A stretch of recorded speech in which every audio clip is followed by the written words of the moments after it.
ಹರಿದು ತುಂಬಿದ ಆಸ್ಪತ್ರೆಗಳು, ಎಲ್ಲೆಂದರಲ್ಲಿ ಮುಖಕ್ಕೆ ಮಾಸ್ಕ್ ಕಟ್ಟಿಕೊಂಡು ಓಡಾಡುವ ಜನ. ಅರೆ, ಇದೇನಿದು, ಮತ್ತೆ ಕೊರೋನಾ ವೈರಸ್ ಬಂದ್ಬಿಡ್ತಾ ಅಂತ ಅನ್ಸೋ ಹಾಗಿದೆ ಚೀನಾದ ಈ ದೃಶ್ಯಗಳು. ಚೀನಾದಲ್ಲಿ ಇನ್ನೊಂದು ಸಾಂಕ್ರಾಮಿಕ ರೋಗ ಬಂದಿದೆ ಅನ್ನೋ ಸುದ್ದಿಗಳು ಹರಿದಾಡ್ತಿವೆ. ಆದರೆ ಅದು ಕೊರೋನಾ ಅಲ್ಲ, ಹ್ಯೂಮನ್ ಮೆಟಾಪ್ನ್ಯೂಮೋ ವೈರಸ್ ಅಂದರೆ HMPV. ಸಾಮಾಜಿಕ ಮಾಧ್ಯಮದಲ್ಲಿ ಹೊರಹೊಮ್ಮಿದ ವಿಡಿಯೋಗಳು ವಿಶ್ವವನ್ನ ತಲ್ಲಣಗೊಳಿಸ್ತಾ ಇವೆ.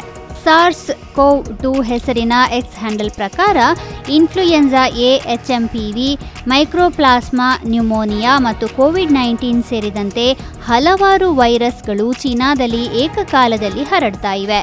ಕೋವಿಡ್-19 ಜೀವನವನ್ನೇ ಸ್ಥಗಿತಗೊಳಿಸಿದ್ದ 5 ವರ್ಷಗಳ ನಂತರ ಮತ್ತೊಂದು ಸಾಂಕ್ರಾಮಿಕದ ಬೆದರಿಕೆಯು ಆನ್ಲೈನ್ನಲ್ಲಿ ಭೀತಿಯನ್ನ ಸೃಷ್ಟಿಸಿದೆ. ಆದಾಗ್ಯೂ ಯಾವುದೇ ವಿಶ್ವಾಸಾರ್ಹ ವರದಿಯು ಈ ಪೋಸ್ಟ್ಗಳನ್ನು ದೃಢೀಕರಿಸಿಲ್ಲ ಎಂಬುದು ಕೂಡ ಇಲ್ಲಿ ಗಮನಾರ್ಹ. ಚೀನಾದ ಆರೋಗ್ಯ ಅಧಿಕಾರಿಗಳು ಮತ್ತು ವಿಶ್ವ ಆರೋಗ್ಯ ಸಂಸ್ಥೆ ಹೊಸ ಸಾಂಕ್ರಾಮಿಕದ ಅಸ್ತಿತ್ವವನ್ನು ದೃಢಪಡಿಸಿಲ್ಲ ಅಥವಾ ಯಾವುದೇ ಎಚ್ಚರಿಕೆಗಳನ್ನು ನೀಡಿಲ್ಲ. ಹಾಗೇನೇ WHO ತುರ್ತು ಪರಿಸ್ಥಿತಿಯನ್ನು ಕೂಡ ಘೋಷಿಸಿಲ್ಲ. ಏನಿದು HMPV? ಇದು ನ್ಯೂಮೋನೋವಿರಿಡೆ ಕುಟುಂಬದ ಮೆಟಾಪ್ನ್ಯೂಮೋ ವೈರಸ್ ವರ್ಗಕ್ಕೆ ಸೇರಿದೆ. ಇದನ್ನು ಮೊದಲು 2001ರಲ್ಲಿ ಡಚ್ ಸಂಶೋಧಕರು ಕಂಡುಹಿಡಿದರು. ಸಂಶೋಧಕರು ಉಸಿರಾಟದ ಸೋಂಕಿನಿಂದ ಬಳಲ್ತಿರುವ ಮಕ್ಕಳ ಮಾದರಿಗಳನ್ನು ಅಧ್ಯಯನ ಮಾಡುವಾಗ ಈ ವೈರಸ್ ಕಂಡುಬಂದಿತ್ತು. ಈ ವೈರಸ್ ಕನಿಷ್ಠ 6 ದಶಕಗಳಿಂದ ಅಸ್ತಿತ್ವದಲ್ಲಿದೆ ಅಂತ ಅಧ್ಯಯನಗಳು ತೋರಿಸಿವೆ.